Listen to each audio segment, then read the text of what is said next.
जय गुरु जी। जय गुरु जी संगत जी। गुरु जी इस रहमत चैनल पे आप सभी संगत का स्वागत है। आज का सत्संग बहुत ही प्यारा, बेहद ही भावपूर्ण सत्संग गुरु महाराज की पुरानी संगत ऋषि मैम मल्ही आंटी का सत्संग है, जिन्हें गुरु महाराज प्यार से अपनी मीरा पुकारते थे। संगत जी, बहुत बार ऐसा होता है, ना चाहते हुए भी आंखों से आंसू छलक जाते हैं, और वो भाव के आंसू होते हैं जो सिर्फ और सिर्फ महाराज के लिए छलकते हैं। कोई दुख, कोई पीड़ा ना होते हुए भी ये आंसू आ ही जाते हैं। वो भाव होते हैं, वो आपका प्यार होता है।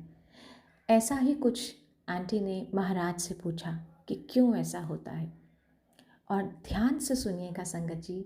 महाराज ने बहुत प्यारा उत्तर आंटी को दिया। चलिए सुनते हैं मली आंटी का सत्संग। जय गुरु जी, शुक्राना गुरु जी। जय गुरु जी। गुरुदेव के चरणों में कोटि कोटि प्रणाम और सारे गुरु परिवार को प्यार भरा नमस्कार। जब भी गुरु जी की आज्ञा से सत्संग करने या सुनाने का भाग्य प्राप्त होता है, सौभाग्य प्राप्त होता है, तो हमारा रोम रोम गुरु जी का शुक्राना करता है और ये सर उनके कदमों में झुक जाता है। इससे बड़ी और कोई ब्लेसिंग्स हो ही नहीं सकती। आज मैं आप सबकी बहुत शुक्रगुजार हूँ कि आपने मुझे गुरु जी का गुणगान करने, उनकी महिमा का बखान करने, उनकी कृपा जो हम सब पर हमेशा बरसती है, उसमें भीग जाने के लिए ये पल दिए। हम जब भी सत्संग करते हैं, हमारी जिह्वा गुरु जी का गुणगान करके पवित्र होती है। हमारे कान उनकी महिमा सुनकर धन्य हो जाते हैं। हमारी आंखें जो गुरु जी को देख देख के निहाल होती रहती है, और दिल से यही आवाज आती है कि मैं मुखड़े तो नजरा हटावा कि तेरे विच रब दिसदा, दिल करदा है तक दी ही जावा कि तेरे विच रब दिसदा। संगत जी, जब भी सत्संग करती हूँ, गुरु जी से हाथ जोड़कर यही अरदास होती है कि हे गुरुदेव, मेरे दाता, आप जो चाहे मैं वही कहूँ, आप जो जैसा चाहे वही कहूँ। अगर कोई भूल हो जाए तो मुझे माफ करिएगा। इबादत। संगत जी, ये शब्द कितना सुंदर और कितना पवित्र है। इबादत शब्द सुनते ही आपका सर अपने आप प्रभु के चरणों में झुक जाता है और एक अजीब सी शांति का एहसास होता है। कभी कभी तो ऐसी हालत होती है कि आप चाहते हैं ये सर कभी उठे ही नहीं, इस दर पे झुका ही रहे, क्योंकि आपने इस दर से इतना पाया है कि आप उसे शब्दों में बयां नहीं कर सकते। बस उस दर पर सर झुका कर ही आप ये कुछ उनकी इनायतों को याद करके ही, उनकी मेहरबानियों को याद करके ही, उन इतनी इतनी ब्लेसिंग्स आपको मिली हैं, वो तो गुरु जी के दर से आप जाकर ये सर झुकाकर ही उनकी शुक्रिया अदा कर सकते हैं। आपका दिल चाहता है कि बस उन पर बल जाने को दिल चाहता है। आप उन पर न्यौछावर, आपका दिल दिल करता है कि उन पर निछावर हो जाएं। मुझे ये दो लाइनें याद आ रही हैं। इबादत कर न दे नाल गल बंदी है, किसे दी अज बंदी है, किसे दी कल बंदी है। इबादत जब भी करिए, कुछ पाने के लिए नहीं, खुद को उनके चरणों में अर्पित करने के लिए। संगत जी, ये तो गुरु जी की मेहरबानी है, मेरा कुछ नहीं है। मैं जो भी कहती हूँ, जो भी आपको बताती हूँ, जो मेरे साथ घटा है, वही आपको बताती हूँ। इसमें मेरा कुछ भी नहीं है। ये तो सिर्फ मेरे गुरु की वडियाई है। वो किस तरह हम जैसे निमानों को भी मान दे देते हैं कि बस आंखें भर आती हैं। हम तो अपने आप को उनके चरणों की धूल के काबिल भी नहीं समझते हैं, लेकिन उनका ये प्यार है जो सर माथे पर। सच कहती हूँ गुरु जी, आपको पाकर सारी दुनिया को पा लिया है। आंटी ने जैसे कहा, ये तो गुरुजी मुझे मीरा उन्होंने बुलाया था मुझे मीरा कह के। एक दिन मैं चरण दबा रही थी, चरण दबाते-दबाते धीरे से गुरुजी ने कहा, "तू मेरी मीरा।" पहले तो मुझे अपने कानों पे विश्वास नहीं हुआ। मैंने मैंने गुरुजी की तरफ देखा, तो कहते, "हाँ, तू मेरी मीरा।" मैंने कहा, "गुरुजी, मीरा? मैं?" गुरुजी, मीरा तो बहुत महान थी गुरुजी, हमने उनकी बातें सुनी है, पढ़ा है। उनके जैसा बनना तो बहुत मुश्किल है। कृष्ण को चाहती थी, लेकिन हाँ गुरुजी, इतना ये सच है कि मैं भी आपको बहुत चाहती हूँ, बहुत प्यार करती हूँ। मैं मीरा बनने की कोशिश करूँगी गुरुजी। आज आपने कहा है, तो मैं मीरा बनने की कोशिश करती हूँ। तो संगत जी, वो दिन है और आज का दिन है। मेरी दुनिया तो बस एम्पायर स्टेट के चारों तरफ ही घूमती है। खुद को उसके बाहर कभी जाना ही नहीं। दुनिया में क्या हो रहा है, क्या नहीं हो रहा है, कोई मतलब नहीं। सिर्फ वो पल, उन पलों को अपनी आँखों में समा के आप सबके साथ जब कभी भी सत्संग करने का मौका मिलता है, इन पलों को दोबारा दोहरा के मैं धन्य हो जाती हूँ।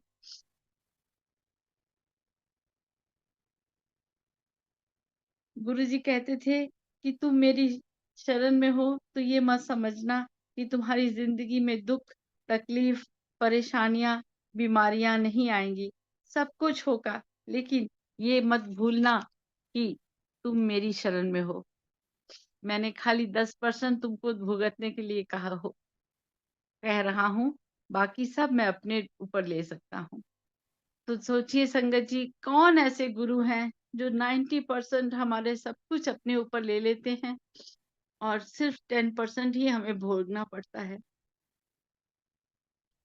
हम जब सत्संग करते हैं या सुनते हैं, तो गुरु जी की बातें, उनकी कृपा, उनका प्रेम, उनकी दया को महसूस करते हैं। धीरे-धीरे जब वो चाहते हैं, जब उनकी कृपा दृष्टि हम पर पड़ती है, तो हमारे मन के तार गुरु जी से जुड़ जाते हैं। और उनके बाद उसके बाद क्या होता है, वो आप सबने महसूस किया होगा। जैसे गंगा के किनारे कोई बिना किसी भाव के जाकर बैठे, तो बहती हुई हवा उसे शीतलता तो प्रदान करती ही है। बहती हुई हवा के कारण कुछ पानी के छींटे आप पर पड़ जाते हैं। सत्संग भी ऐसी ही बहती हुई मंदाकिनी है। यदि हम सत्संग में बिना किसी भाव में आकर बैठ गए, तो भी यहाँ से जो भगवान की कृपा की बयार होती है, वो धीरे-धीरे खुद ब खुद बहने लगती है। और यहाँ मैं आपको एक तिनके का उदाहरण देती हूँ। अगर कोई तिनका पानी में गिर जाता है, तो हवा उसे जिधर ले जाती है, वो उसी तरफ बहने लगता है। संगत जी, मुझे भी ऐसा ही लगता है कि जब गुरु जी की कृपा की बयार बहती है, तो हम और आप किसी न किसी बहाने सत्संग में पहुँच जाते हैं और तिनके की तरह खुद को गुरु जी को सौंप देते हैं और मन ही मन में यही अरदास करते हैं, अब सौंप दिया इस जीवन का सब भार तुम्हारे हाथों में, है जीत तुम्हारे हाथों में और हाथ तुम्हारे हाथों में। संगत जी, मैं कभी-कभी सोचती हूँ, यदि गुरुजी हमारे जीवन में ना आते, शायद हम कभी सत्संग में भी ना जाते और ना सत्संग सुनने और सुनाने का सौभाग्य प्राप्त होता। ये शुरुआत आपकी और मेरी तरफ से नहीं, ये तो गुरुजी की कृपा हम सब पर हुई। हमें गुरुजी का सत्संग सुनने और सुनाने के सुंदर पल मिले। हम जब सत्संग में बैठते हैं, तो हम सब गुरुजी की कृपा की परिधि में होते हैं।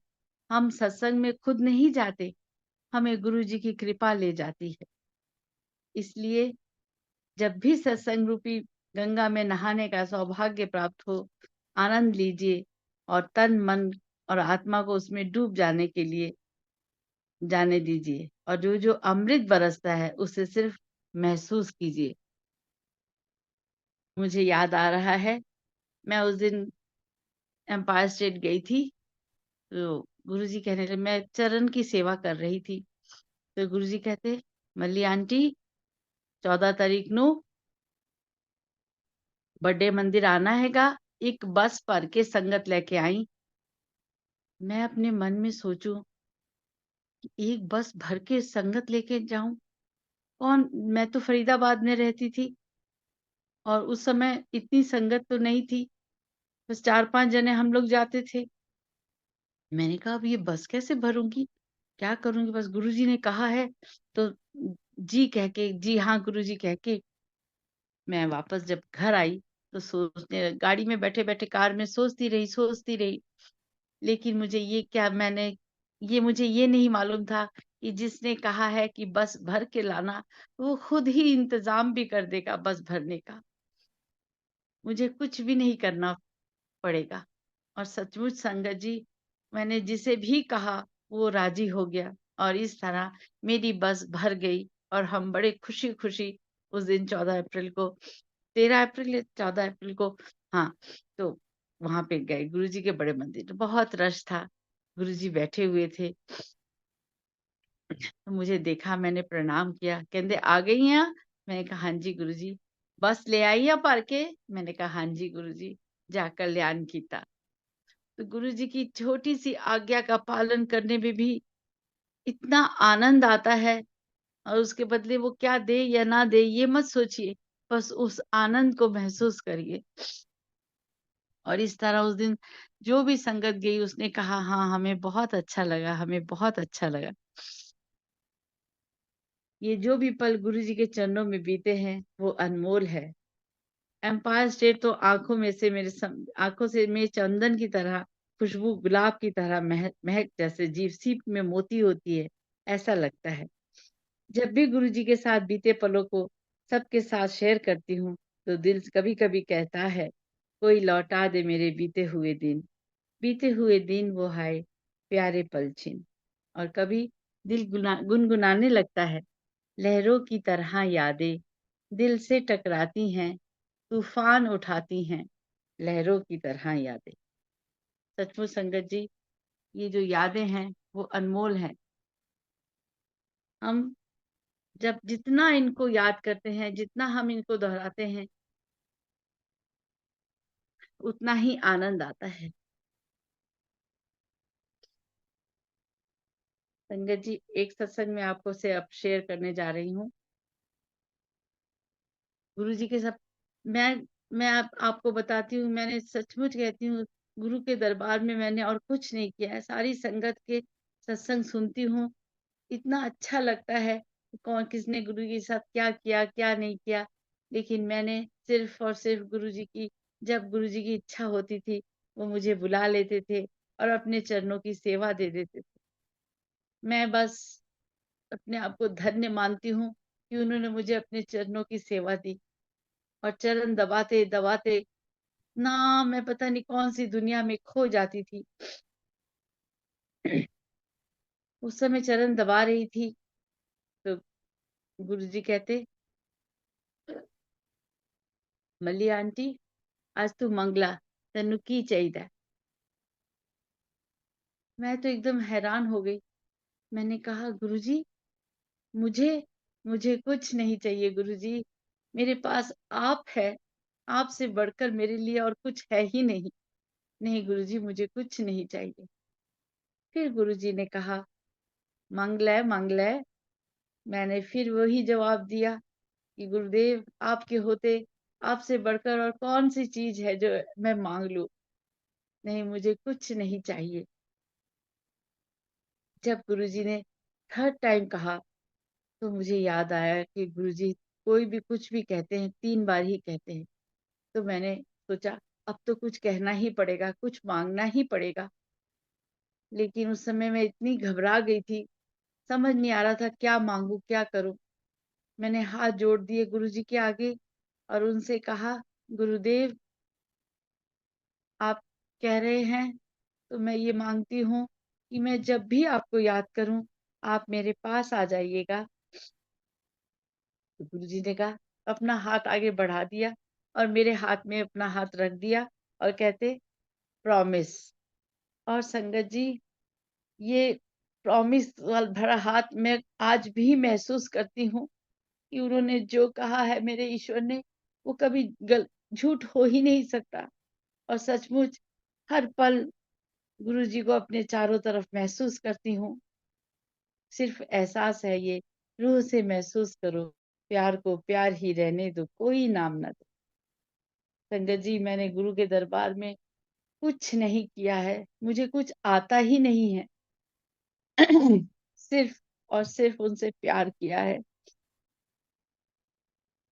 इस प्यार की को क्या नाम देंगे आप? कुछ नहीं कहने की ज़रूरत, बस गुरुजी समझते हैं, उन्हें पता है मेरा प्यार क्या है। बस दिल से यही आवाज़ आती है, बिन देखे प्रीतमा, हाँ रह ना सका, हाँ रह ना सका। संगत जी, अगर हमें पता चल जाता था कि गुरुजी कहीं बाहर जा रहे हैं, तो हम सब के दिल मुरझा जाते थे। ऐसा लगता था कि गुरुजी से एक पल का बिछोड़ा भी हम नहीं सह सकते। एक बार कहीं गुरुजी जाने के लिए का प्रोग्राम था, तो वो एक संगत ने पूछ लिया गुरुजी से कि आप कब वापस आएँगे? तो गुरुजी कहने लगे, महापुरुषां तो नहीं पूछीदा, पुछना चाहिदा, कित्थे जा रहे हो ते कद वापस आओगे? ये महापुरुषां दी अपनी मौज हुंदी है। गुरु संगत जी, जब भी गुरुजी चोला पहनकर अपने कमरे से निकलते थे, तो ऐसा लगता था सारी दुनिया के मालिक साक्षात महाशिव कैलाश से आ रहे हैं। और अलौकिक खुशबू तो मदहोश ही कर देती है।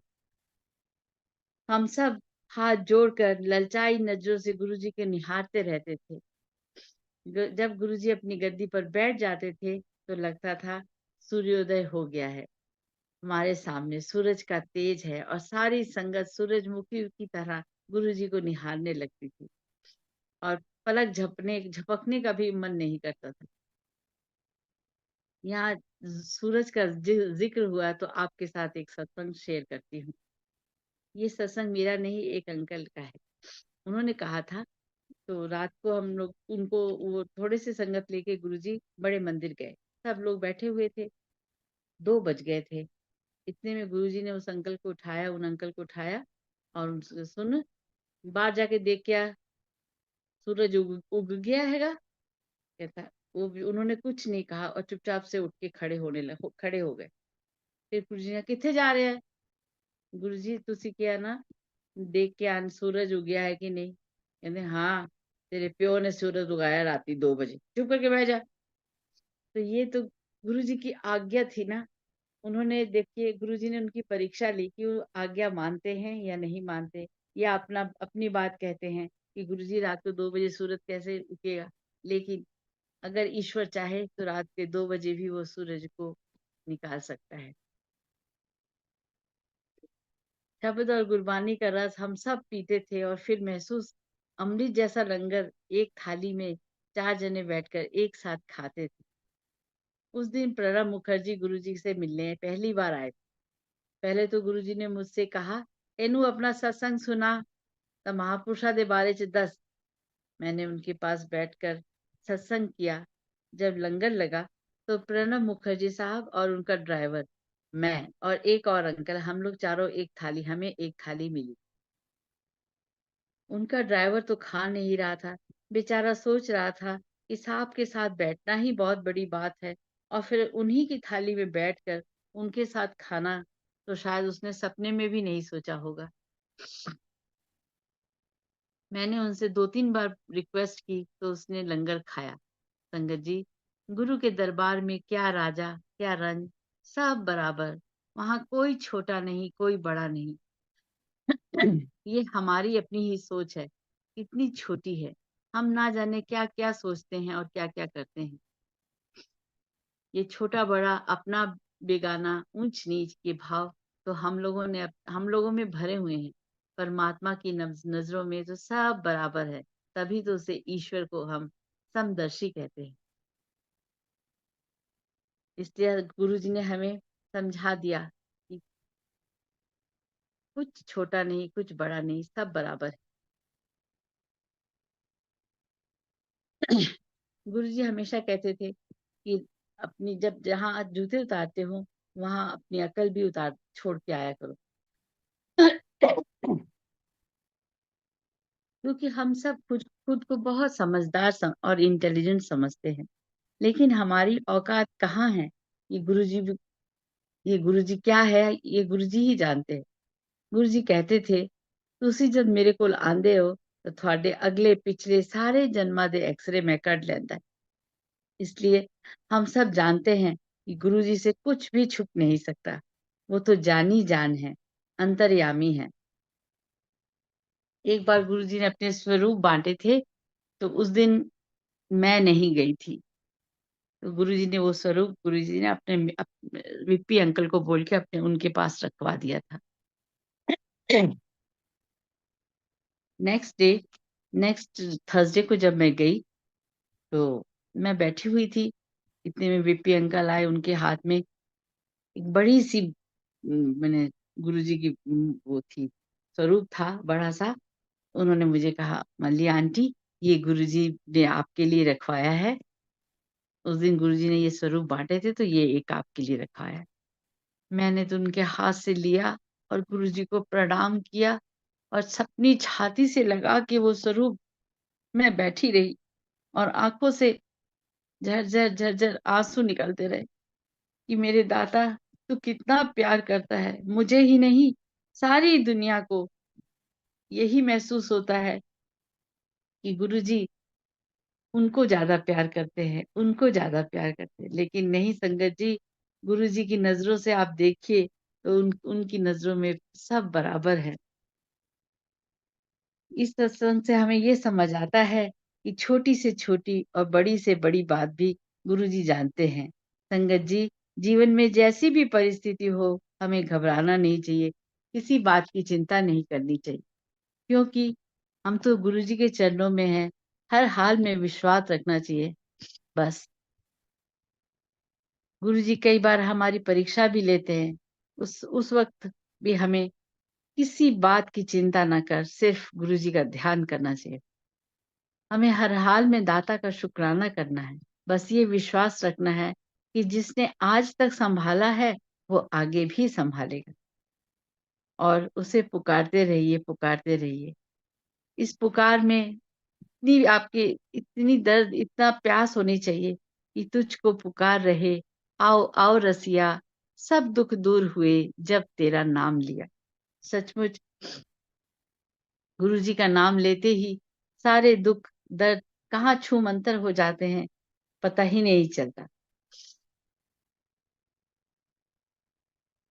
गुरुजी हमें जब मेरे अंकल की डेथ हुई, उस वक़्त मेरा बेटा एमबीए कर रहा था। एमबीए के बाद जॉब के लिए उसने ट्राई कर रहा था। एक दिन मुझसे कहने लगा, "मम्मा, पता नहीं जॉब कहाँ मिले, आप अकेले कैसे रहोगे? क्या होगा?" तो मैंने उससे कहा, "बेटा, गुरुजी है ना, सब सँभाल लेंगे। तुम बिल्कुल चिंता मत करो। जो भी होगा वो हमारे लिए अच्छा ही होगा।" और संगत जी, उसकी पहली जॉब गुरुजी ने फरीदाबाद में एचडीएफसी बैंक में लगवा दी। हम लोग कितनी छोटी-छोटी बातों से घबरा जाते हैं। संगत जी, विपरीत स्थितियों में भी गुरुजी हमें इतनी शक्ति देते हैं कि वो मुश्किल वक़्त कब और कैसे गुज़र जाता है, हमें पता ही नहीं चलता। और दिल से यही आवाज़ आती है, तेरी बंदगी से बढ़कर कुछ भी नहीं जहाँ में, मिले रूह को सुकून आकर तेरी पनाह में। संगत जी, गुरुजी की पनाह में, उनके प्यार में डूब के, उनकी प्यारी-प्यारी मुस्कान को देखकर, वो उनकी अलौकिक खुशबू को अपने चारों तरफ पाकर, उनके शब्दों में बयाँ करने किसी के लिए संभव नहीं है। कितनी भी कोशिश कर ले, उसकी हालत तो वो गूंगे की तरह हो जाती है। जिवें चाक शहद गूंगा मुस्कावे। आप खुद सोचिए, एक गूंगा भला कैसे बताए कि शहद का स्वाद कैसा है? वो तो बेचारा बस खुशी से नाचने लगता है। ऐसे ही कुछ अवस्था आज मेरी भी हो रही है। जब भी हमें सत्संग करने मैं अपनी बात कहती हूँ, इतने भाव आते हैं, इतने भाव आते हैं कि समझ नहीं आता करूँ तो क्या करूँ? गुरुजी के साथ वो जो पल गुरुजी के साथ बीते हैं, वो वक़्त मैंने जो उनके साथ गुज़ारा है, वो सारी बातें आपके साथ शेयर कर रही हूँ। अपने अपने जीवन की एक इस किताब को आपके सामने खोल के रख दूँ, ये ऐसा लग रहा है। एक गूंगे की हालत तो ऐसी होती है ना कि जैसे कुछ कहा ही नहीं, कहा कैसे कहे?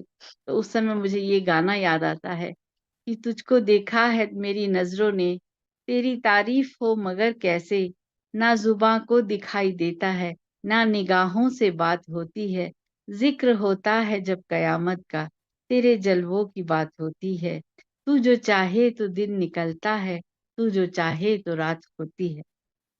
इस गाने की एक लाइन है जो मुझे बहुत अच्छी लगती है। ज़िंदगी तो उसी को कहते हैं जो गुज़र तेरे साथ होती है। सचमुच मुझे तो ऐसा ही लगता है, इस ज़िंदगी के सफ़र में उन्हीं पलों को असल मायने में ज़िंदगी कहूँगी जो गुरुजी के चरणों में बीते हैं। जब गुरुजी की संगत संगत करने का या सुनाने का मौका मिलता है, इससे ज़्यादा ज़िंदगी कुछ और नहीं, बस बेमायने सी लगती है। कुर्बान जावां उस बेला सुहावी जो तुमरे द्वारे आया। आज अब आप सबके साथ सत्संग शेयर करती रही आंखों में एम्पायर स्टेट और गुरुजी की वो मनमोहिनी मूरत आंखों में घूम रही है। जो भी आता था, गुरुजी बड़े प्यार से उसे नमस्ते कहते थे, हाथ जोड़ के नमस्ते कहते थे। एक प्यारी सी मुस्कान उनके चेहरे पे होती थी और हम सब बस निहाल हो जाते थे।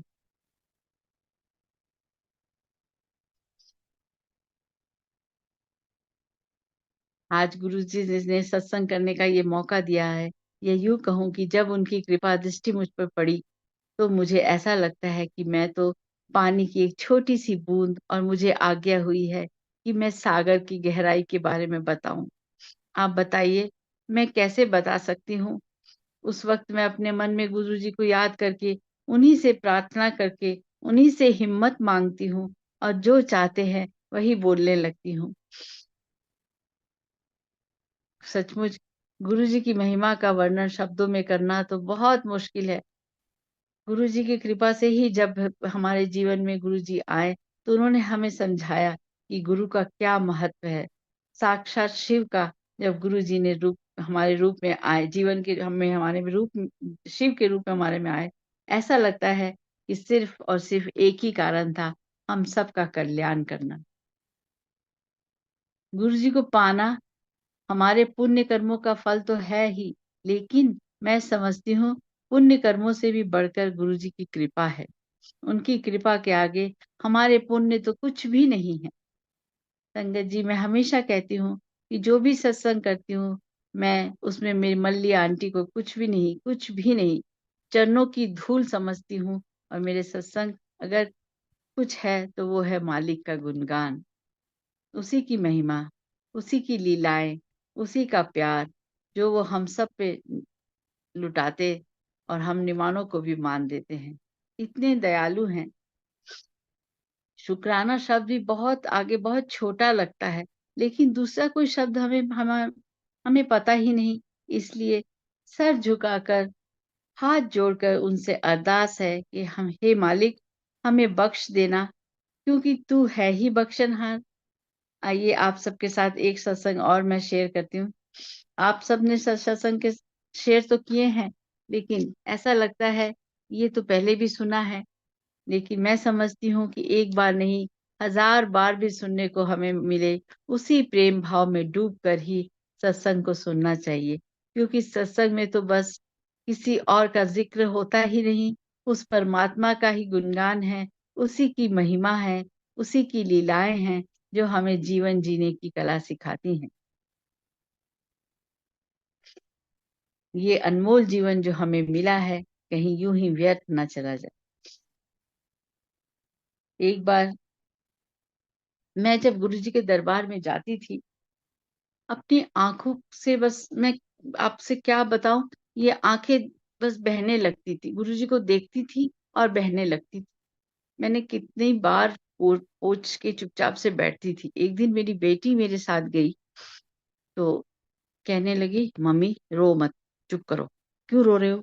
मैंने कहा, "पता नहीं बेटा, आँसू निकल रहे हैं।" कहते, "नहीं, अपने आप को कंट्रोल करके बैठो।" मैंने कहा, "ओके।" और मैं रुमाल से अपनी आँखें पोंछ के चुपचाप से बैठ गई। इतने में मैंने देखा मेरी बेटी की आँखों से आँसू निकल रहे हैं। मैंने कहा, "अरे! तुम क्यों रो रही हो? तुमको क्या परेशानी है?" कहती, "नहीं मम्मी, मुझे तो कोई परेशानी नहीं है, लेकिन पता नहीं ये आँसू क्यों निकल रहे हैं?" मैंने कहा, "देखा, गुरुजी ने दिखा दिया कि तेरे भी निकलते हैं। जब तुम ये मन हमारा गुरु के प्यार में अंदर तक डूब जाता है, तो बस ये आँसू छलक आते हैं।" तो इतने में गुरुजी ने मुझे अपने पास बुला लिया और मैं चुपचाप से जल्दी से अपनी आँखें पोंछ के गुरुजी के पास गई। गुरुजी ने गुरु सेवा दे दी चरणों की। मैं चरण से सेवा कर रही थी। तो उस दिन मैंने हिम्मत करके गुरुजी से पूछा, "गुरुजी, आपको जब देखती हूँ, तो ये आँखें क्यों बरसने लगती हैं?" तो गुरुजी ने कहा, "ये तेरा वैराग है। जब तेरी आत्मा परमात्मा को साक्षात अपने सामने देखती है, तो उससे मिलने के लिए तड़पने लगती है। इसीलिए तो ये आँसू निकलते हैं।" मैं तो सच्ची कहती हूँ, मैं धन्य हो गई गुरुजी के ये वाक्य सुन के। और मैंने अपने मन में सोचा, गुरुदेव, ये आँसू कभी ना सूखे, ये यूं ही आँखें बरसती रहें आपके प्रेम में डूब के। सचमुच हम लोग सचमुच जब जब कभी भी गुरुजी के साथ बैठती हूँ, आँखें छलकती हैं, तो बस उसके बाद जो आनंद आता है, वो आनंद आप सब भी महसूस करते होंगे। एक बार गुरुजी अंकल मेरे जो थे, उनकी तबीयत ठीक नहीं थी, रहती थी। तो उन्होंने एक दिन बैठी हुई थी मैं, तो लंगर खा के जब जाने लगी, तो गुरुजी ने मुझसे कहा, "एक पा जलेबी लेके जाई रस्ते तो जाके अंकल नु दे देई तो खिला देई।" मैंने कहा, "जी गुरुजी।" उस समय 11 साढ़े 11 बज रहे थे। अब मैं सोचूं कि इस समय कहाँ कौन सी रेड़ी मिलेगी जो गरम गरम जलेबी तल रहा होगा, कहाँ से मिलेगी। रास्ते से चारों तरफ रास्ते में से देखती आई गाड़ी, कोई दुकान दिख जाए, कोई रेड़ी वाला दिख जाए, लेकिन कोई नहीं दिखा। मैंने कहा, अब कहाँ क्या करूं क्या करूं। लेकिन मेरी ये गलती थी। जिसने कहा है कि रास्ते से अंकल जलेबी लेके जाई, तो उसने इंतजाम भी करके रखा होगा। सचमुच संगत जी, मैंने देखा कोने में एक रेडी वाला खड़ा है और वो गरम-गरम जलेबी तल रहा है। मैंने गाड़ी उसके पास रोकी और 1 पाव जलेबी खरीद कर घर गई। घर जाके अंकल को कहा, मैंने कहा, "ये गुरुजी ने आपके लिए प्रसाद भेजा है, आप इसे ले लीजिए।" और अंकल ने वो पूरी 1 पाव जलेबी खा ली। इस तरह गुरुजी तो ऐसे-ऐसे, मैंने क्या बताऊँ कि आपको, छोटे-छोटे काम आज्ञा देके कितने बड़े-बड़े कष्ट हम लोग के दूर कर देते थे। एक सत्संग आपके साथ और सुनाती हूँ। गुरुजी की सेवा कर रही थी, तो इतने में एक आंटी आई। तो 80 साल, मुझे तो मालूम नहीं था उनकी क्या उम्र है, लेकिन बाद में पता चला, गुरुजी की बातों से पता चला। वो जैसे आंटी आई, कहने लगी, "गुरुजी कृपा करो, गुरुजी कृपा करो।" गुरुजी कहते, 80 साल दी हो गई है, हले भी कहंदी है किरपा करो किरपा करो, होर किन्नी किरपा करा, जा जाके बह जा।